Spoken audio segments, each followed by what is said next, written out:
আমাদের এখানে নতুন রেসিপি বানানো হয়ে গেছে, কাতলা মাছের পাতুরি। ওকে, ঠিক আছে, ওকে ডান।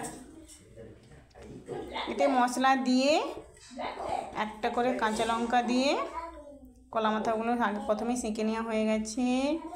তারপরে কলা পাতার মধ্যে দিয়ে সুতো দিয়ে বেঁধে একটা একটা করে তেলে হালকা মামে রেখে দিতে হবে। সেটা আমি পরের এলিমিনেশনে দেখাবো, ঠিক আছে।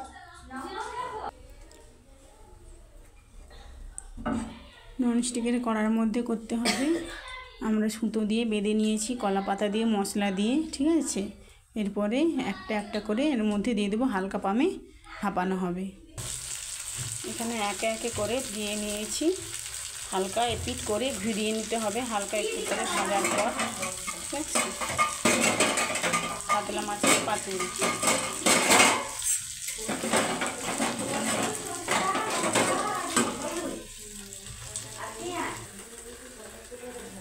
ভেজে নিয়ে হালকা করে আমরা তুলে নিয়েছি। আর পরেরগুলো আমরা দিয়েছি কড়ার মধ্যে ভাজা করতে। দেখুন এগুলো হালকা ভাজা হয়ে গেলে আবার তুলে নেব।